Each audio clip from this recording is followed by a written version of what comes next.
Hey everybody, I got a question for you. Did you even watch the State of the Union address last night? Well, listen, whether you're MAGA or you can't stand the man guts, if you American, you plan on being in America, you need to know what's going on. Because if you don't find out now, you will find out later when you're at the pumps and the gas too high, when you're trying to use your insurance card and it don't work, or when you out there trying to buy a house and your mortgage rates are too high.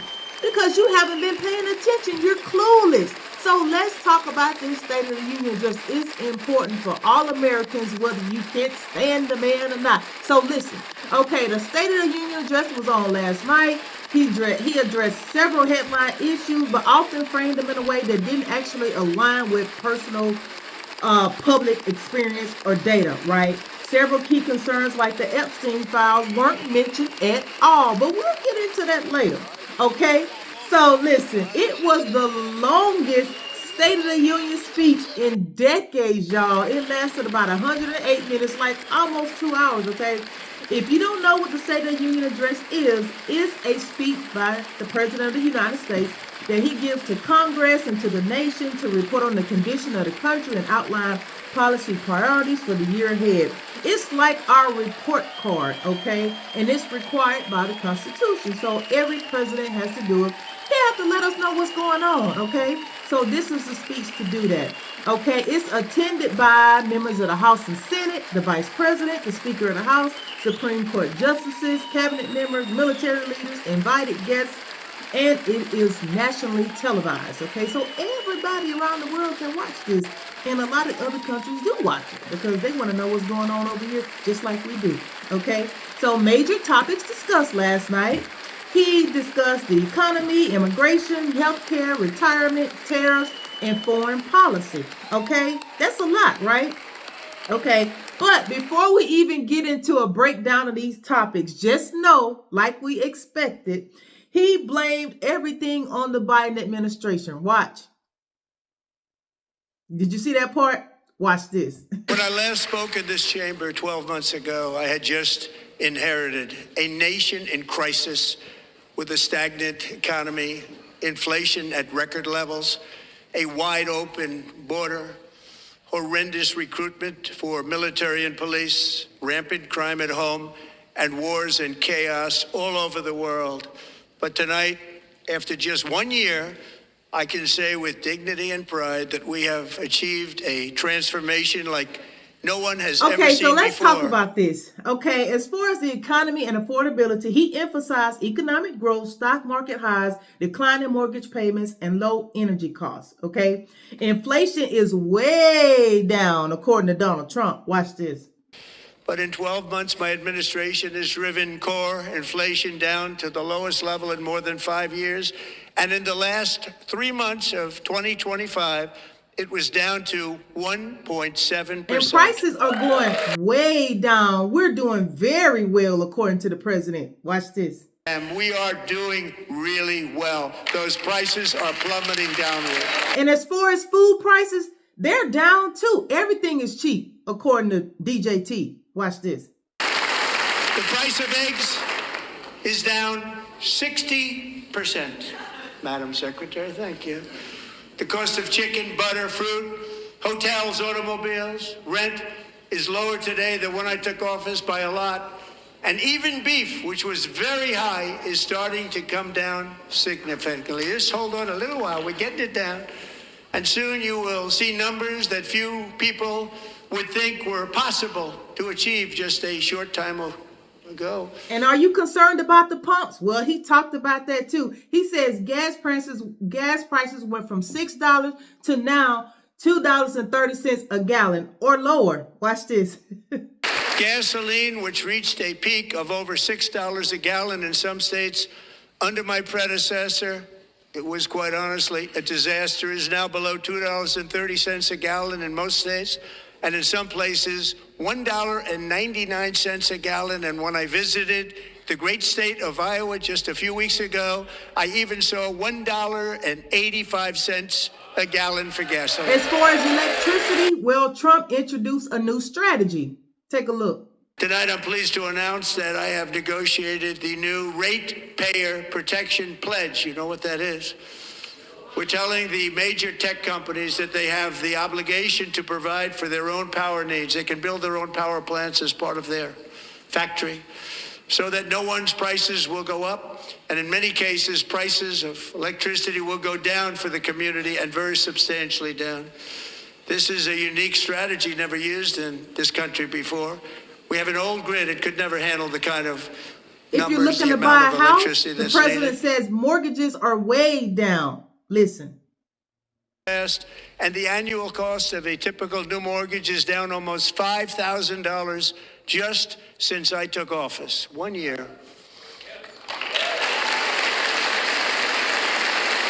And low interest rates will solve the Biden-created housing problem while at the same time protecting the values of those people who already own a house that really feel rich for the first time in their lives. We want to protect those values. We want to keep those values up. We're going to do both.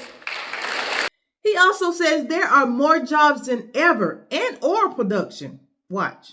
As thousands of new businesses are forming in factories, plants, and laboratories are being built, we have added 70,000 new construction jobs in just a very short period of time. It's getting bigger and bigger and stronger. Nobody can believe what they're watching. American oil production is up by more than 600,000 barrels a day, and we just received from our new friend and partner, Venezuela, more than 80 million barrels of oil. He also proudly said this. I mean, he was ecstatic to say this. Watch.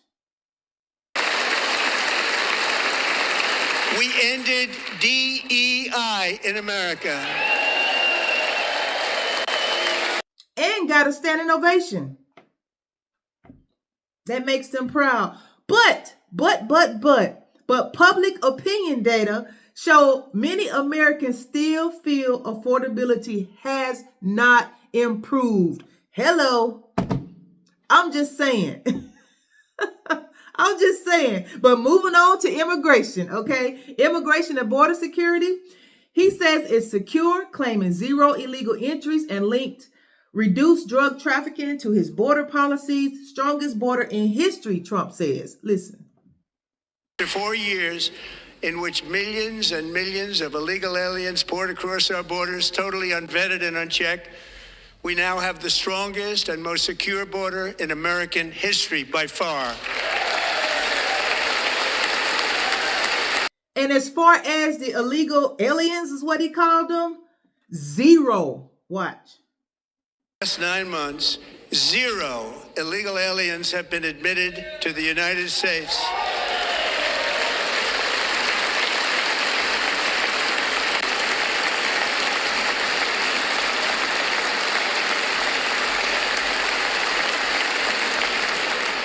But we will always allow people to come in legally, people that will love our country and will work hard to maintain our country.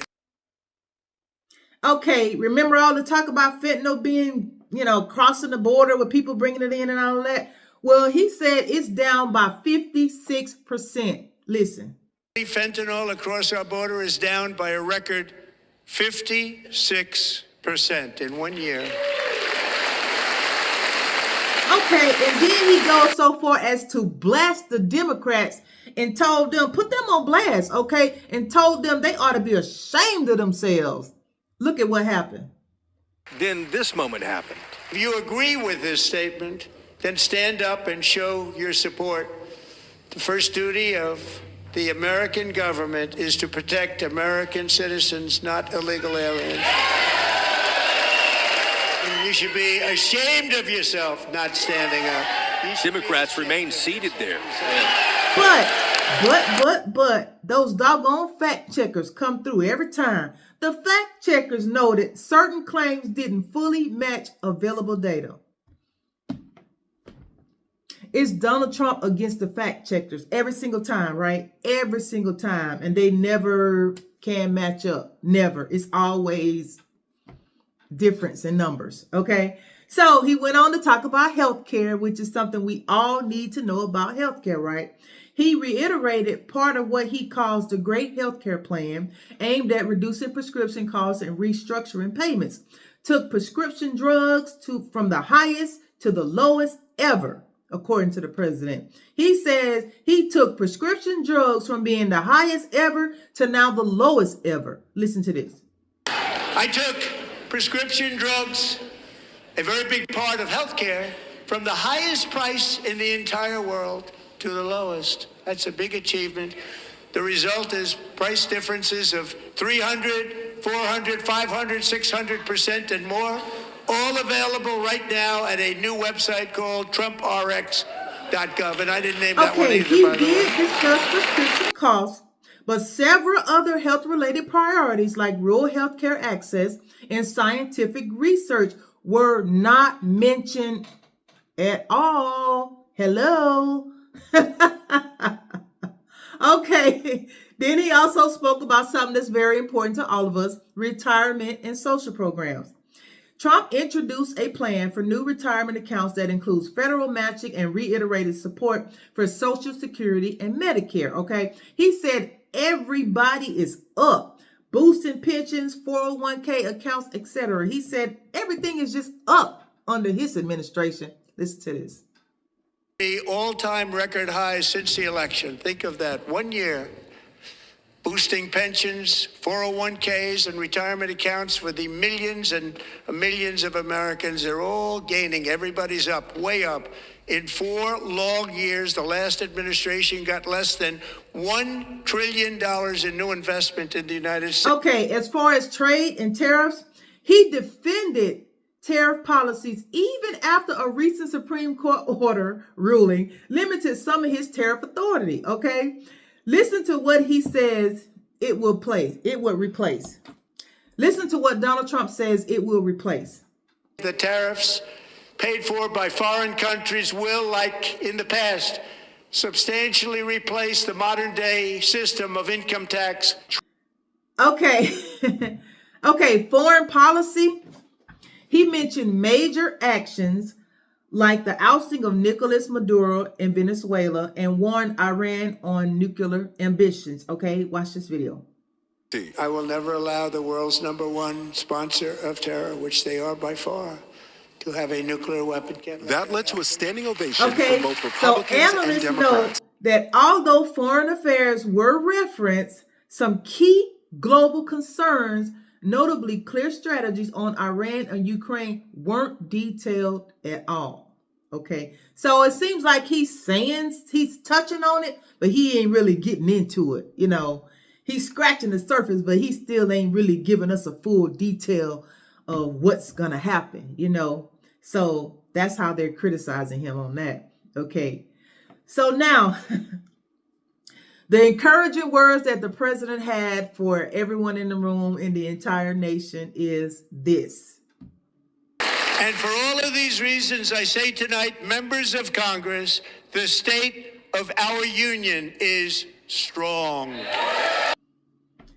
According to the president, the state of our union is strong. Okay? So why y'all worried? Because this is the best we've ever been. The state of our union is strong. The United States of America is back in business. We're doing great. We're boosting. We're booming. Jobs and all this stuff. I mean, we all should be like rolling in the dough, according to him. Okay, so how did the Democrats respond? Okay, so Abigail Spanberger, she's the governor of Virginia. She was chosen to deliver the formal Democratic response. She argued that Trump offered no real solutions to pressing problems and instead distracted from issues like affordability, public safety, and fairness. Watch this. But the night was not without controversy. Representative Al Green stood in the chamber with a banner reading, "Black people aren't apes," referring to a video Trump shared portraying the Obamas as apes. More than 70 Democrats boycotted the speech, some attending a People's State of the Union protest at the National Mall. Virginia Governor Abigail Spanberger delivered the Democrats' response, blaming the president's tariffs for rising costs. Is the president working to make life more affordable for you and your family? We all know the answer is no. Okay, so that's kind of how I feel too. He did touch on a lot of things, but he just didn't go deep enough into it. But then again, if he had gone any further, we would have been listening for 3 hours. It was almost 2 as it is. So, but anyway, So many Democratic lawmakers skipped the speech. They didn't even show up, didn't even attend at all. Okay. The ones who did show up shouted objections. You could hear them shouting out throughout the whole speech.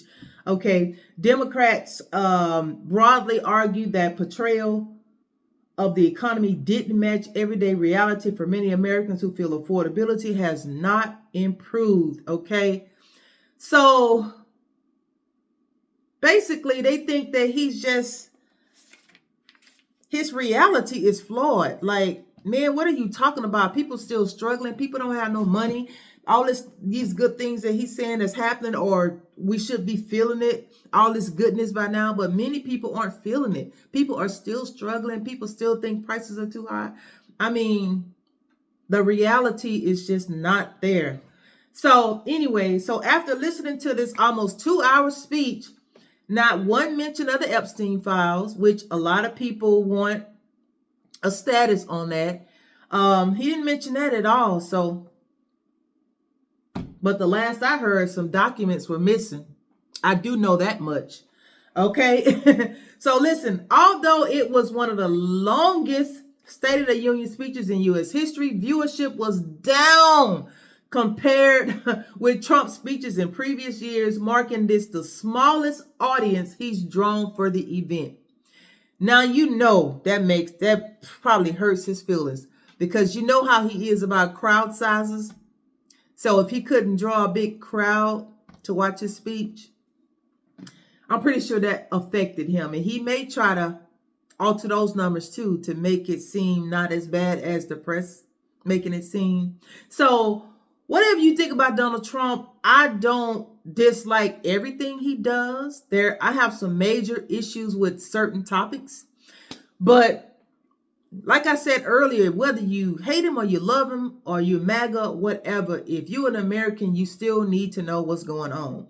That was the purpose of me watching it. That was the purpose of me doing this video, because I took notes. I recorded videos. You know, we need to know what's going on, because at the end of the day, he is still the U.S. president. And if you live here, you need to be mindful of the things that's taking place in your country. Okay. So I just wanted to do a quick update on the State of the Union address. If you didn't watch it, you can watch this video, because I made a bullet point of all the things that happened, or you can go back and watch it. But try to keep up with this stuff, y'all. I know some of y'all don't like politics, but you need to know what's going on, because it's going to affect your everyday life. Don't you want to know what's going to be, which prices are going to go up? Don't you want to know if your insurance may get canceled? You need to know all of this. So I just thought I'd throw that in there. But until next time, stay informed, stay encouraged, and stay true to yourself. I'll see y'all next time. Bye.